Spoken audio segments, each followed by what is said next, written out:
Baik, Assalamualaikum warahmatullahi wabarakatuh. Halo semuanya, perkenalkan nama saya Muhammad Rizky, NIM 2201030009. Di sini saya akan sedikit berbagi kepada teman-teman semuanya tentang tugas saya, ini makalah dinamika kapal ship tentang ship maneuverability. Dosen pembimbing saya itu Insinyur Eko Praitno STMN. Saya merupakan mahasiswa teknik perkapalan semester 5. Adapun sub-bab yang akan saya jelaskan pada video kali ini adalah bab 1 itu pendahuluan, kedua itu hidrodinamika kapal, 3 elemen yang mempengaruhi maneuverability, kemudian bab 4 ada karakteristik maneuverability, bab 5 itu ada pengujian maneuverability, bab 6 itu ada analisis datanya, bab 7 ada desain kapal yang maneuverability, kemudian ada bab 8 aplikasi dalam operasi kapalnya, bab 9 itu tren terbaru atau tantangan masa depan, bab 10 penutup. Oke, langsung saja kita ke pendahuluan atau bab pertama.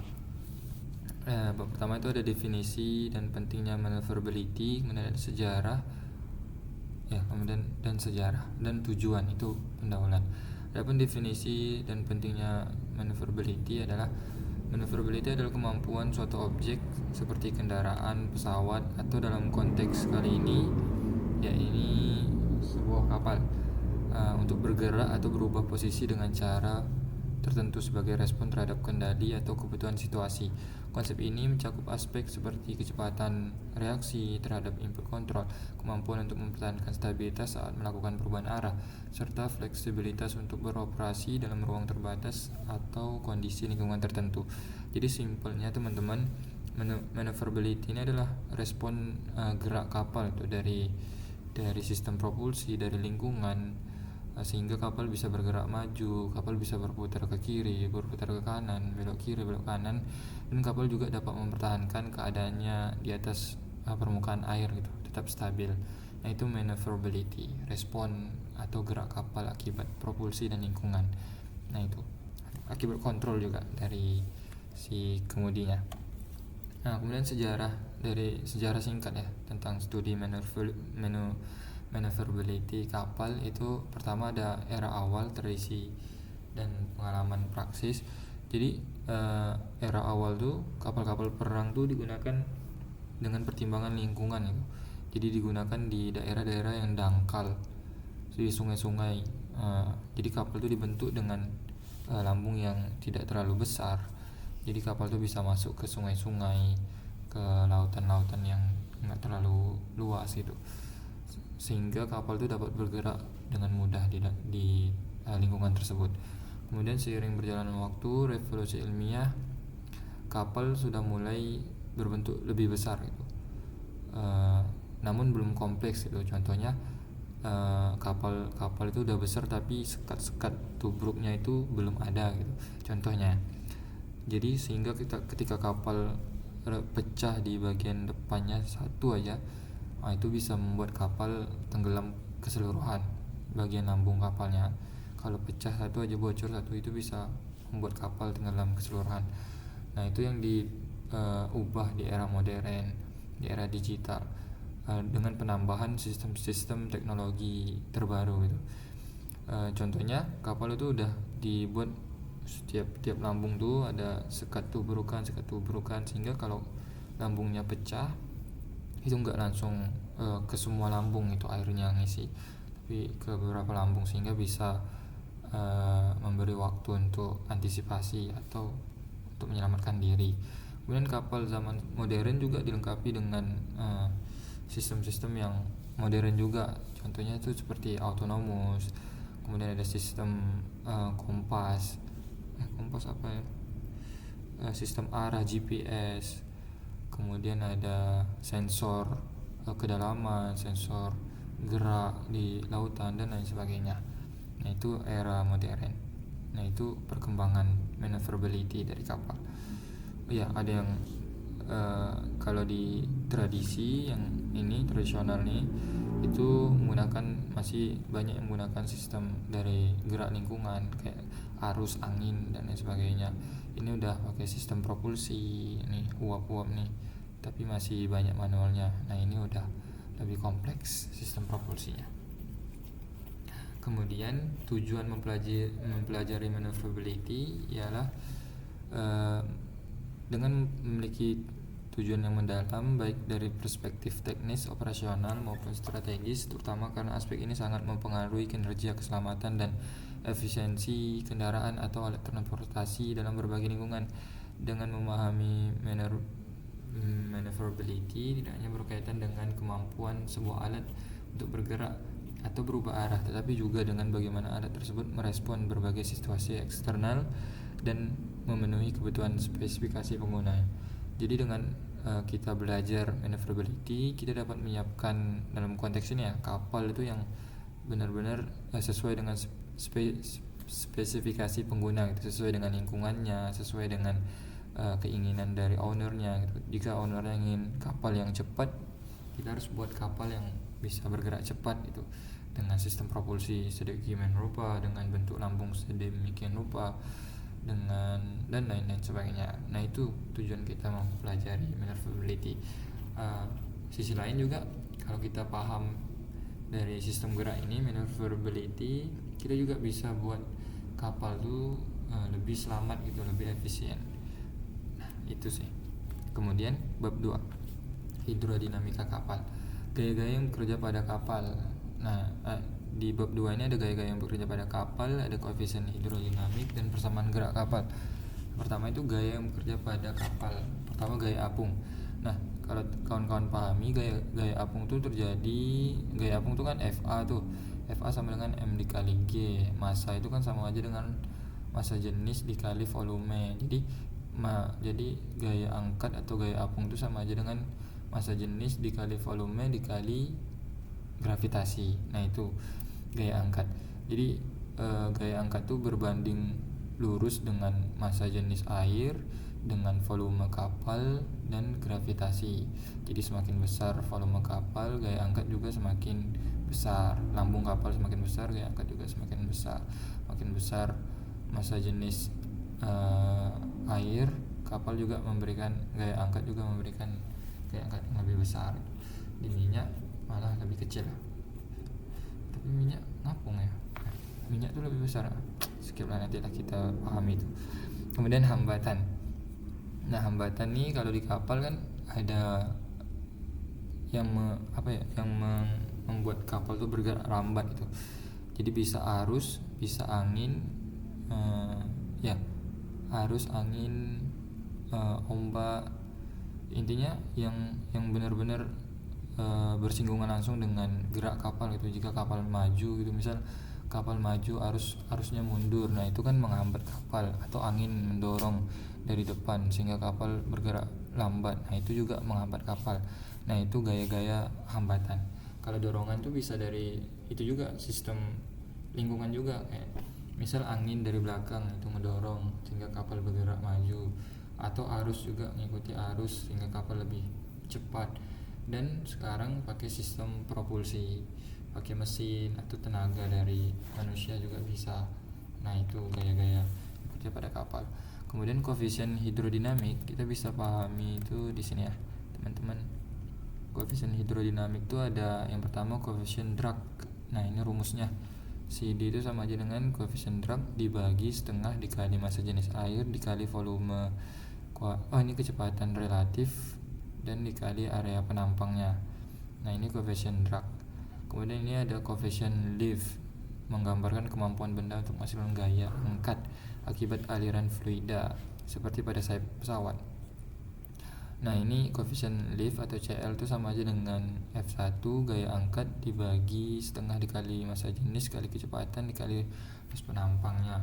Kemudian ada koefisien massa, add mass coefficient, mengacu pada massa tambahan yang tampaknya ditambah ke benda akibat percepatan fluida di sekitarnya. Fenomena ini penting dalam bina kapal yang bergerak dalam fluida seperti kapal selam atau pelampung. Fenomena ini berhubungan dengan perubahan energi kinetik fluida di sekitar benda yang bergerak.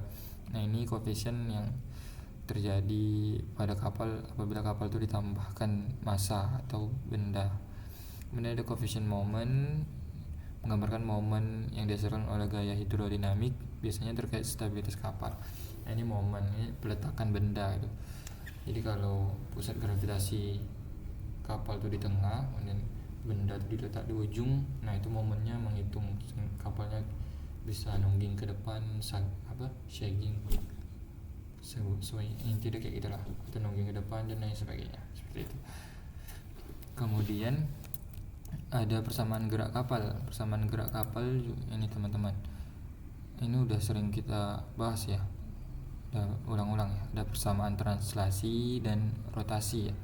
Translasi itu ada surge, sway, ada heaving. Kalau rotasi itu ada rolling, pitching, yawing.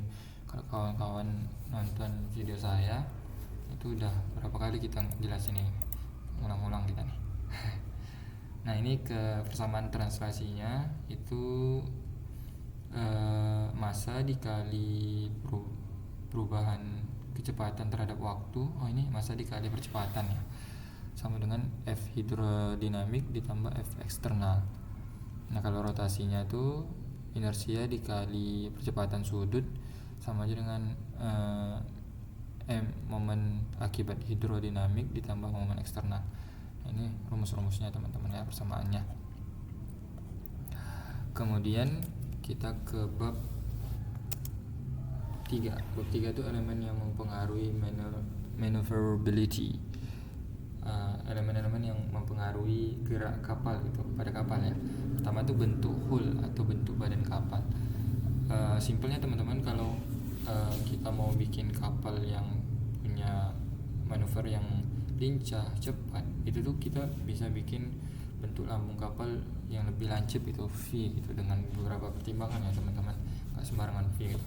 Sehingga kapal tuh bisa lebih gampang memecah ombak, gampang berbelok ke kiri ke kanan.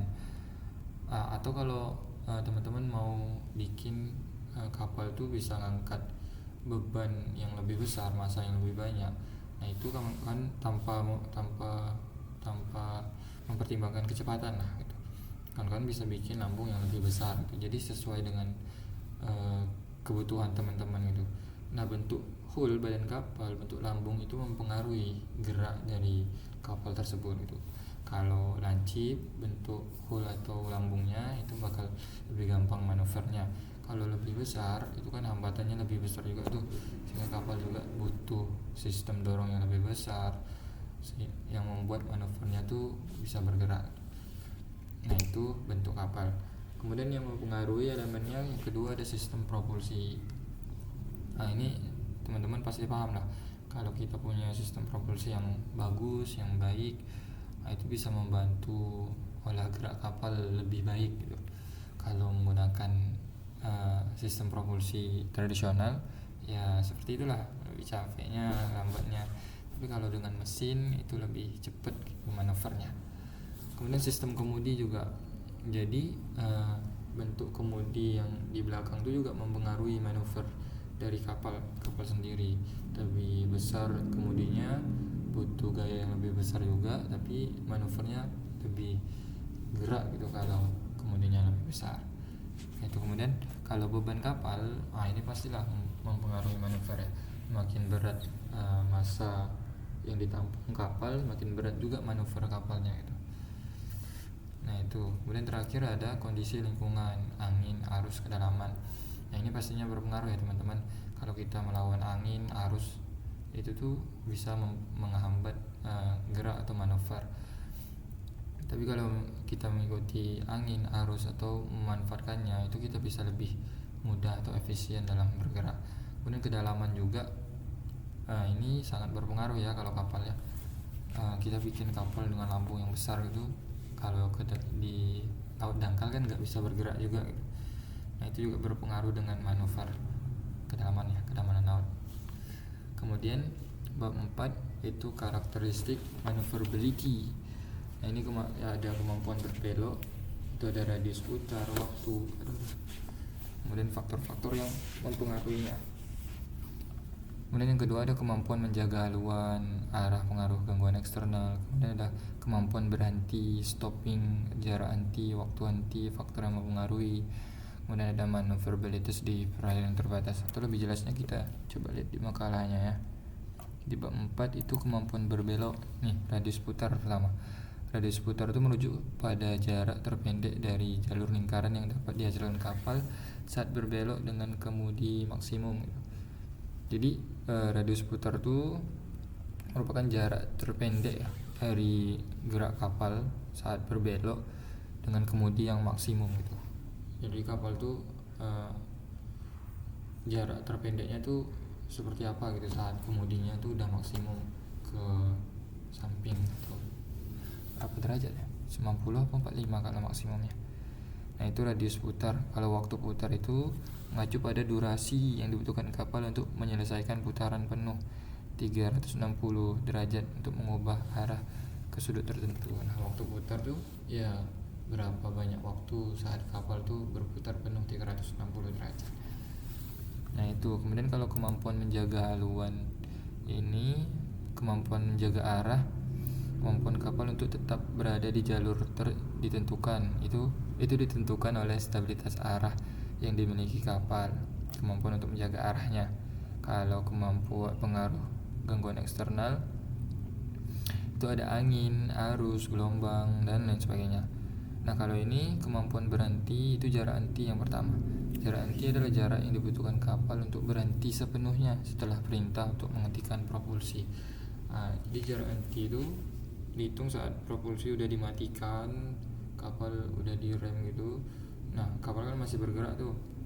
Nah, sampai dia berhenti, hitung tuh jarak henti dari sistem propulsi yang udah dimatikan sampai udah benar-benar berhenti. Nah, itu jarak henti. Kemudian ada waktu henti. Nah, waktu henti itu waktu dari sistem propulsi mati sampai udah benar-benar berhenti itu berapa. Nah, itu waktu henti. Kemudian maneuverabilitas di perairan terbatas itu karakteristik utama itu pertama kemampuan berbeloknya, kemudian kemampuan berhentinya, kemudian kestabilitasan, kemudian ada kemampuan menghadapi gangguan eksternal, kemudian manuvernya. Seperti itu teman-teman. Kemudian kita lanjut ke bab 5, metode pengujian maneuverability. Pertama itu ada model test, ada full scale trial, ada simulasi komputer. Kalau model test itu adalah salah satu metode pengujian maneuverability kapal yang dilakukan untuk mengevaluasi dengan menganalisis karakteristik manuver kapal sebelum dibangun atau dimodifikasi. Pengujian ini dilakukan dengan menggunakan model skala kapal yang dirancang secara khusus untuk mereplika perilaku kapal asli di perairan. Kalau full scale trial itu metode pengujian maneuverability yang dilakukan pada kapal dalam ukuran aslinya. Kalau model test itu dia nganalisis dari modelnya, dari gambarnya. Kalau full scale nih dari kapal aslinya gitu, dia analisis gitu, untuk diuji gitu. Nah, kalau simulasi komputer, nah itu sekarang itu bisa di ANSYS, di mana lagi? Kok tiba-tiba lupa. Intinya di software yang bisa uji analisis dari sistem gerak kapal. Saya lupa. Nah, intinya banyak lah softwarenya, ada ANSYS, ada dan lain sebagainya. Kemudian bab 6, cara analisis data maneuverability. Yang pertama ada metode analisis data. Ini adalah langkah penting dalam evaluasi performa kapal yang melibatkan pengolahan yang interpretasi data yang dikumpulkan selama pengujian, baik itu melalui model test, full scale, dan simulasi komputer. Model analisis data ini sama, kita melakukan pengumpulan data, atau inilah lebih kompleksnya itu bab 6 ya.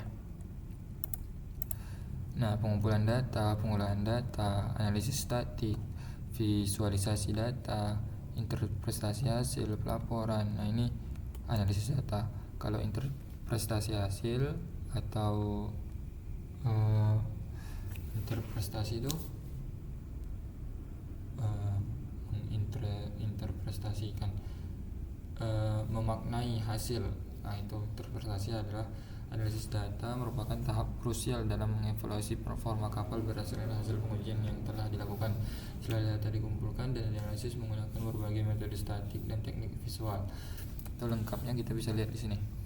Interpretasi hasil itu bisa kita lakukan kalau kita memahami konteks data, menganalisis hasil deskriptif, membandingkan dengan spesifikasi desain, menginterpretasikan hubungan antara variabel, menilai dampak gangguan eksternal, mengidentifikasi tren dan pola, memberikan rekomendasi, menyusun laporan, dan yang terakhir itu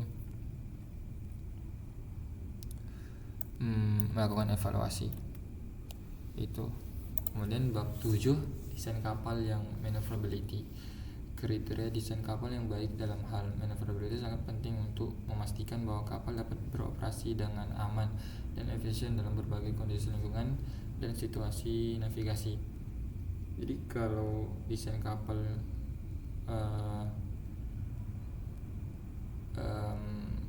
kebutuhan desain kapal itu sesuai ya teman-teman dengan kebutuhan dari owner gitu. Jika owner menginginkan di awal tadi, jika owner menginginkan kapal dengan manuver yang cepat, lincah, itu pastinya kapal nggak terlalu besar ya teman-teman, dengan lambung yang bentuknya V gitu.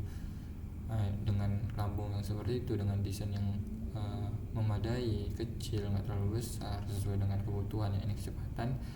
Nah itu sesuai gitu dengan yang diinginkan owner gitu. Jadi pemilihan kriteria desain itu penting sebelum membuat kapal gitu. Owner mau apa baru kita bikin gitu. Kemudian setelah itu ada optimasi desainnya. Nah kalau tadi masih dalam bentuk perencanaan desain, nah ini pembuatan desainnya gitu. Jadi kalau desainnya jelas gitu, terus dioptimasikan, dimaksimalkan dalam pembuatannya, jadi kapal tuh benar-benar jadi gitu, agar akan lebih responsif, efisien, aman, selamat, dan lain sebagainya.